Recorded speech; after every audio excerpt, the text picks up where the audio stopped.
한계를 마주하는 자세, 벌써 한계를 논할 단계인가 이렇게 생각하실 수 있는데, 이것은 저만의 이야기가 아니라 우리 모두의 이야기임을 믿습니다. 왜 그럴까 생각해 보니 신앙은 도전이기 때문입니다. 어떤 도전입니까? 우리는 매일 주님을 알아가고 닮기 위해 도전합니다. 어제보다는 오늘이, 오늘보다는 내일이 더 주님을 닮기 위해서 노력하고 살아가고 있지요. 1년 전보다는 오늘이 주님을 더 알고 닮아갔어야 하며, 5년 전보다는, 10년 전보다는, 20년 전보다는 주님을 더 깊이 알고 닮고 있어야 한다는 것이지요. 그래서 우리 모두는 늘 한계에 도전하고 있습니다. 그리고 우리는 멈추지 말아야 합니다. 매번 부딪히는 한계 속에서 하나님을 만나고 하나님의 힘과 권능을 느끼며 하나님의 계획하심을 깨닫고 나아가는 저와 여러분들 되시기를 축복합니다. 오늘 말씀에는 매번 한계 속에서 누구보다도 적극적으로 예수님께 도전하던, 또한 우리의 신앙 안에서 도전하던 베드로의 이야기가 나옵니다. 그리고 그의 도전과 한계를 통해 역사하시는 예수님에 대한 이야기가 나오는 것을 볼 수 있습니다. 이 이야기를 통해 한계를 어떻게 마주해야 할까 고민하는, 그리고 또한 깨닫게 되는 저와 여러분들 되시기를 바랍니다. 첫째로 함께 나눌 것은, 함께 고백하겠습니다. 한계를 깨달아야 합니다. 오늘 말씀은 너무나 잘 아시는 말씀일 것 같아서 줄거리만 짧게 말씀드리자면, 오병이어의 기적을 일으키시고 난 다음에 예수님은 먼저 배를 타고 이제 떠나시지요. 그 뒤를 따라서 제자들이 배를 타고 따라 나서는데, 그 제자들이 탄 배가 한 새벽 3시에서 5시쯤 되었을 때에 풍랑을 마주하게 됩니다. 그리고 그 풍랑을 뚫고 누군가가 걸어오는데, 제자들은 저것이 유령이다 라고 소리 지르고 있는 그 상황에서 예수님이 뭐라고 말씀하셨느냐면 27절의 말씀입니다. 함께 봉독합니다. 예수께서 즉시 이르시되 안심하라, 나니 두려워하지 말라. 나니 두려워하지 말라. 내가 예수 그리스도다, 내가 메시아다, 이렇게 말씀하고 있습니다. 이 말을 들은 베드로는 예수님이심을 확인해야 했습니다. 자신의 신앙에 도전이 또 오게 되었던 것이지요. 정말 예수님이신가?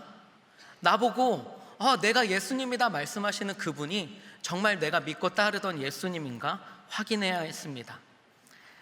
나는 그것을 어떻게 확인할 수 있을까 고민하다가, 주여, 만일 주님이시거든 나를 명하사 물 위로 오게 하소서, 이렇게 고백하고 있지요. 그때 예수님의 대답은 굉장히 심플했습니다. 오라 하셨지요. 이에 베드로는 어떻게 했습니까? 정말 그 물 위를, 풍랑 위를 걸어서 예수님께 가기 시작했습니다. 걷고 있습니다. 와, 이게 가능하다고? 내가 물 위를 걷는다고? 사람이 물 위를 걸을 수가 있을까? 이렇게 정말 놀라면서 그 물 위를 걷기 시작했을 때 무엇이 보이기 시작했느냐? 30절 말씀도 함께 봉독하도록 하겠습니다. 바람을 보고 무서워 빠져가는지라 소리질러 이르되 주여 나를 구원하소서 하니, 무엇을 보고 무서워 빠져가기 시작했습니까? 바람이다 라고 이야기합니다. 이것이 바로 베드로의 한계였습니다. 자신의 눈앞에 있는 분이 예수님이신지를 확인하고 싶어서 호기롭게 가보겠습니다 이렇게 이야기했지만, 결국 몇 걸음 가지 않아 물에 빠지고 마는, 바람을 보고 두려워하게 되는 그것이 바로 베드로의 한계였지요. 예수님이 아닌 다른 것에 시선을 두게 되었을 때에 그 순간 마음에 두려움이 자리 잡게 되었습니다. 그런데 잘 생각해 보면 베드로는 이미 예수님이 어떤 분인지 잘 알고 있었습니다. 이미 오병이어의 사건 이전에 가나의 혼인잔치부터 시작해서 여러 이야기들을 들었을 것이고, 또한 직접 자신이 체험했을 것입니다. 그리고 지금 이 순간은 뭘 하고 있어요? 물 위를 걸어가고 있는 중에도 내가 물 위로 걷게 하시는 그분이 예수님이구나 확신하지 못하고 바람을 보며 무서워 빠져갔더라는 것입니다. 바람이 마음에 담기면 담길수록, 바람이 눈에 들어오면 들어올수록 더욱 깊이 그는 물속으로 빠져들고 있습니다. 우리의 신앙생활도 이와 같지 않습니까? 우리도 신앙생활을 하면서 매번 도전합니다. 우리의 삶 앞에 다가온 수많은 문제들을 하나님께 맡겨드리며 그 안에서 일하시는 주님을 찾고자 노력하더라는 것이죠. 이 순간 아멘이 엄청 터져 나올 줄 알았는데, 그렇게 우리가 자녀를 위해, 또한 취업을 위해, 진급을 위해, 또한 우리가 가정사역 주간을 보내면서 가족 구원을 위해, 전도를 위해, 가정 예배를 드리기 위해 우리는 계속해서 도전하고 있습니다. 이미 우리 안에는 주님을 향한 많은 체험이 있고 이미 우리 안에는 많은 믿음들이 자리 잡고 있지만 우리 안에 정말 열심히 또 한 번 도전하며 주님께로 다가가고 있더라는 것이죠. 그리고 우리는 이렇게 기도합니다. 주님, 이번 일들을 통하여서 주님의 살아 역사하심을 깨닫게 하여 주시옵소서. 우리의 삶에 역사하시는 주님을 바라보게 하여 주시옵소서. 주님을 의지하여 승리하게 하여 주시옵소서. 이렇게 기도하고 계시는 줄 믿습니다. 그런데 늘 주님의 살아 역사하심을 보고 기뻐하며 감격하기만 하느냐? 그렇지는 않더라는 것이죠. 왜 그럴까 생각해 보니 우리의 삶에 불어닥친 바람 때문입니다. 바람을 보며 우리는 두려움에 사로잡힐 때가 있습니다. 우리를 두렵게 하는 바람이 무엇입니까? 수능을 준비하는 자녀들이 모의고사를 보고 왔는데 그 성적표가 우리의 바람이 되지는 않습니까? 취업을 해야 하는 우리 아이의 스펙이 우리의 바람이 되지는 않습니까? 혹은 전도하기 위해 우리 가족들에게 권면하며 사랑의 말을 건네려고 하는데 그의 눈빛이, 그의 표정이 우리를 정말 두렵게 사로잡는 바람이 되고 있지는 않습니까? 이러한 바람이 불어올 때 우리는 한계를 보곤 합니다. 그때 우리가 깨달아야 할 것이 무엇이겠습니까? 그것은 바로 우리의 연약함입니다. 나는 연약한 자였구나. 내가 부족했구나. 나의 믿음이 그렇게 깊은 것이 아니었구나. 이것을 깨달아야 합니다. 소크라테스는 이렇게 이야기했습니다. 참된 삶은 자신의 무지를 깨닫는 것이다. 그리고 이것을 신앙적으로 바꾸면 어떻게 될까요? 참된 신앙은 자신의 불신앙을 깨닫는 것이다. 우리 함께 고백할까요? 참된 신앙은 자신의 불신앙을 깨닫는 것이다.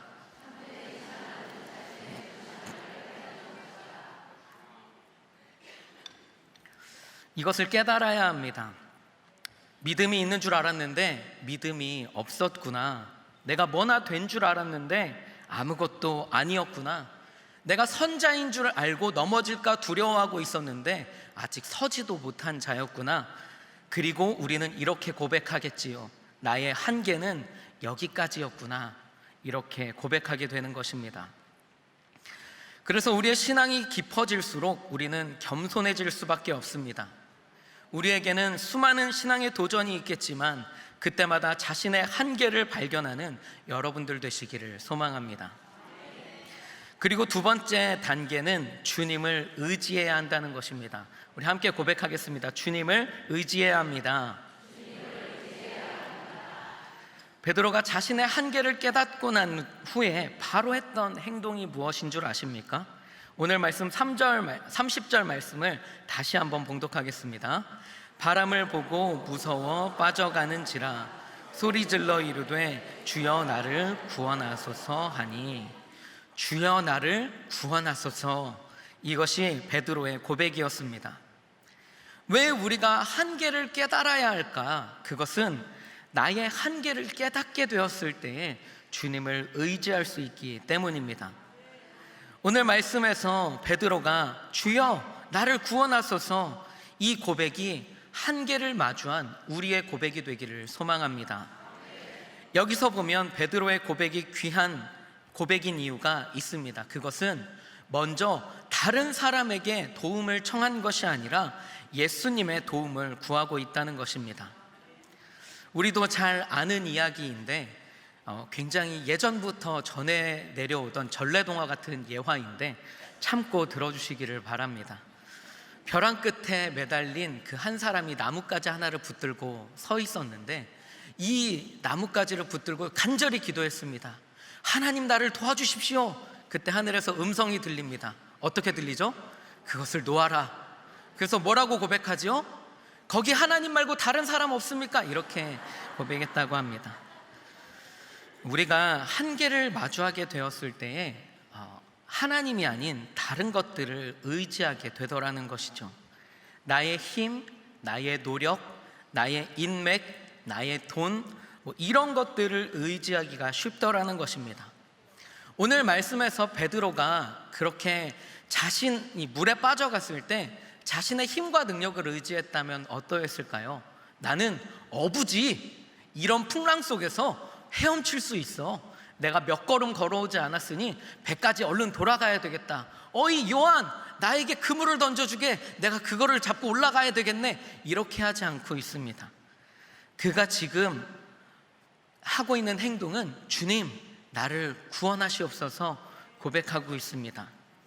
이러한 고백을 통해 베드로는 예수님을 더욱 깊이 만나고 있다는 것을 우리는 기억해야 할 것입니다.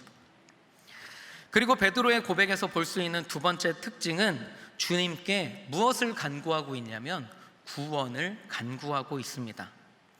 여기에는 베드로의 믿음이 담겨 있는데 예수님은 나를 구원해 주실 수 있는 분이다 라는 그 믿음이 담겨져 있습니다. 여기서 말하고 있는 구원은 건져내다 라는 의미를 담고 있습니다. 물에 빠진 베드로를 건져내다 라는 것이죠. 위기에 빠진 다니엘, 사자굴에 빠지게 되었는데 하나님이 건져내 주시다, 그것을 구원하다 라고 표현하며 감옥에 갇힌 바울을 감옥에서 건져내다 라는 것을 우리는 하나님께서 구원하다 라고 이렇게 표현하곤 합니다. 즉 예수님께 구원을 간구하고 있는 것은 예수님께 그러한 능력이 있다는 것을 믿는 믿음 안에서 나온 행동입니다. 우리는 어떨까요? 때때로 주님을 믿는다, 의지한다 라고 하면서 정작 돈이 급하면 핸드폰을 꺼내서 누구에게 전화를 걸죠? 내가 생각하는 그 사람에게 전화를 걸더라는 것이죠. 직장이 필요하면 누가 떠오르고 마음의 위로가 필요하면 또 다른 누군가 필요하고, 그래서 우리의 삶에는 우리의 삶에 부족한 우리의 한계를 뭔가 극복해 나가기 위해서, 그 부족함을 채우기 위해서 다른 누군가의 손길, 위로의 한마디를 간구하며 살아가고 있더라는 것이지요. 그러나 우리는 주변 사람들을 찾기 전에 하나님을 먼저 찾아야 할 줄 믿습니다. 먼저 기도해야 합니다. 먼저 말씀 안에 들어가야 합니다. 먼저 간구해야 합니다. 그렇게 주님 앞에 나아갔을 때 기도하면서 방법을 여쭙는 것이죠. 그냥 나의 힘듦을 토로하고 나의 아픔을 토로하고 문제를 토로하고 끝나는 것이 아니라 주님, 어떻게 하지요? 방법을 주시옵소서, 이렇게 기도해야 한다는 것이지요. 그리고 주시는 마음대로, 주시는 음성대로 그것을 따라 행하면 됩니다. 이것이 바로 주님을 의지하는 자들의 모습인 줄 믿습니다. 오늘 말씀에서 베드로는 자신의 한계를 느끼자마자 빠져가는지라 주여 나를 구원하소서, 이렇게 다급해진 그때에 주님께 이렇게 고백했더라는 것입니다. 그때 무슨 일이 일어났느냐? 31절의 말씀을 함께 고백하겠습니다. 예수께서 즉시 손을 내밀어 그를 붙잡으시며 이르시되 믿음이 작은 자여 왜 의심하였느냐 하시고 즉시 손을 내밀어 붙잡으셨다 말씀하고 있습니다. 한계를 마주했을 때 주님께 간구함으로 구원하시는 하나님을 만날 수 있는 여러분들 되시기를 축복합니다. 그리고 마지막 스텝입니다. 마지막 단계는 우리 함께 고백하겠습니다. 하나님을 찬양해야 합니다. 오늘 말씀 33절도 함께 봉독하겠습니다. 배에 있는 사람들이 예수께 절하며 이르되 진실로 하나님의 아들이로소이다 하더라. 아멘. 베드로가 물에 한번 빠졌다가 다시 올라온 그 사건들을 통해서 베드로의 의심은 확신으로 바뀌었고, 베드로를 보고 있던 많은 사람들의 입술에는 그가 하나님의 아들이었구나 라는 고백이 터져나오기 시작했습니다. 이것이 바로 그들의 고백이었습니다. 이것을 다른 말로 표현하자면, 다른 단어로 표현하자면 찬양이다 라고 이렇게 이야기합니다. 우리는 흔히 찬양을 무엇이라고 생각합니까? 찬양은 노래하는 것이다 이렇게 생각하기 쉽습니다. 우리 같이 찬양하겠습니다 그러면 박수 칠 준비를 이렇게 하고 계시죠. 기쁘게 찬양해야 되니까. 그러나 찬양은 그것 이상의 의미를 담고 있습니다. 찬양은 하나님의 하나님됨을 고백하는 것입니다.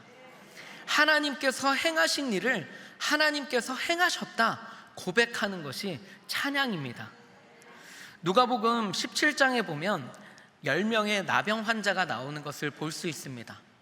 그들은 예수님을 찾아 이제 오게 되면서 예수님께 다가갈 수도 없어서 이렇게 고백합니다. 선생님, 우리를 불쌍히 여겨 주시옵소서 이렇게 고백하지요. 그때 예수님은 제사장들에게 너희 몸을 보여라 라고 이렇게 말씀하십니다. 뭐 특별한 이야기를 하신 것도 아니고 어떻게 하죠? 우리를 구원해 주세요 라고 했을 때 야, 제사장들에게 가서 너의 몸을 보여라. 그런데 제사장들에게 가는 길에 자신의 몸이 깨끗해졌다는 것을 깨닫게 되지요. 그 중에 몇 사람이 예수님께 돌아오게 되었을까요? 한 사람이 돌아오는 것을 볼 수 있습니다. 여기서 단 한 사람만이 예수님께 돌아와 예수님의 발 아래 엎드려 감사했습니다. 예수님께서 자신의 병을 낫게 해주신 것을 믿고 입술로 고백하는 사람이 한 사람밖에 없었더라는 것이죠. 이것이 바로 찬양입니다. 잘 생각해보면 10명의 문둥병자, 나병 환자 모두 자신의 한계를 알고 있었고 주님을 의지했고 병고침의 체험을 받았지만 그들의 한계는 병고침까지였고 영혼은 구원받지 못했다는 것이죠. 그러나 누가복음 17장에 보면 분명히 그 한 영혼이 구원을 받게 되었다 고백하고 있는 것을 볼 수 있습니다.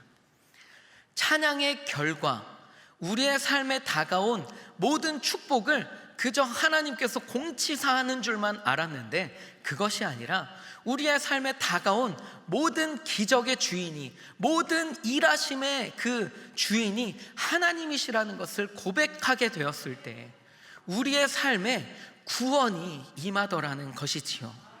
이것이 바로 찬양의 결과임을 믿으시기 바랍니다. 우리는 어떻습니까? 우리가 한계를 마주하게 되었을 때 우리를 구원하시는 하나님을 찬양하고 있습니까? 이러한 관점에서 볼 때 우리의 찬양은, 우리의 예배는 이 순간만 잘해서 드려지는 찬양이 아닌 줄로 믿으시기 바랍니다. 찬양팀이 제가 보면 굉장히 열심히 준비하거든요. 월요일도 모이고 수요일 아침부터 막 모여가지고 열심히 예배드리고 예배 끝나자마자 그때부터 콘티를 또 준비하고 기도하고. 맞으시죠? 아멘이 막 안 터져 나오시네요. 찬양팀 한번 해보세요. 그러면 고민이 깊어지고 또 깊어집니다. 한 10분, 15분의 찬양, 20분의 찬양을 드리기 위해서 온 삶 속에 하나님을 찬양을 어떻게 해야 되나 막 이런 고민들밖에 없습니다. 이러한 고민이 찬양팀만의 고민이 아니라 우리의 고민이 되어야 할 줄 믿습니다. 오늘 내 삶에 하나님은 어떻게 역사하셨는가? 오늘 우리의 삶에 하나님은 어떻게 일하시고 계시는가? 나는 그 일하심을 어떻게 바라보고 있는가? 나는 그 하나님을 향하여서 어떤 마음을 품고 있는가? 그리고 나의 고백은 어디까지 하나님께 가고 있는가? 이것을 우리의 마음 가운데 고민하고 주의 전에 나와 찬양하게 될 때 어떤 주간에는 그래, 내가 만난 하나님을 지금 이 시간 찬양하게 되는구나, 찬양이 너무 깊어질 수도 있지만 어떤 날은 내가 만났던 하나님은 이러한 하나님이었는데 오늘의 고백은 이러한 하나님이구나, 이러한 하나님을 만날 수도 있구나 고백하며 찬양하게 되는 여러분들이 되시기를 바랍니다. 그리고 또 한 가지, 오늘 말씀에서 보면 이 찬양의 주인이 나 하나만의 찬양이 아니라 나를 바라보고 있던 수많은 사람들의 찬양이었다는 것을 우리는 알 수 있습니다. 베드로의 도전을 보고 있던 배에 있던 수많은 사람들이 그 예수님을 바라보면서 그래, 그가 하나님의 아들이셨구나 라는 것을 함께 고백하고 찬양하고 있습니다. 이것은 우리의 삶을 통해 우리가 하나님을 경험하고 찬양하는 것을 넘어서서 우리의 삶을 바라보는 수많은 사람들로 하여금 하나님을 함께 찬양하게 할 수 있다는 도전과 또한 우리의 의지를 불태우는 말씀이 되곤 합니다. 마태복음 5장 16절에 보면 이렇게 말씀하고 있는데 함께 봉독하겠습니다. 이같이 너희 빛이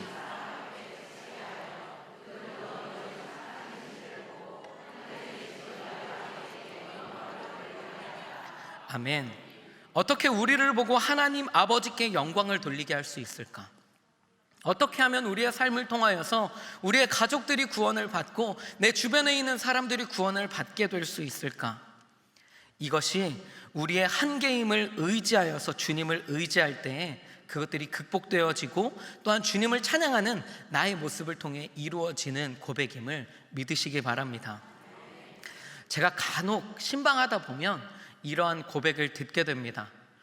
막 예수님을 믿지 않았던 그 누군가가 있었는데 그것이 아버지가 될 수도 있고 직장 동료가 될 수도 있고 거래처 사람이 될 수도 있고 아니면 동네 사람이 될 수도 있지요. 자녀들이 될 수도 있고요. 그런데 그 대상들이 가끔 이야기하는 이야기 중에 하나가 내가 신앙생활할 마음이 전혀 없었는데 너 보면 교회가 가고 싶어진다. 너 보면 내가 덩달아서 교회 가고 싶어져. 그래, 네가 믿는 하나님이라면 나도 한번 믿어보고 싶어. 네가 그렇게 주님 앞에 기뻐하고 있다면 나도 그 기쁨을 같이 만끽하고 싶어. 아멘이십니까? 아멘. 우리의 삶을 보고 다른 사람들이 그래, 네가 믿는 하나님이라면 나도 찬양하고 싶어.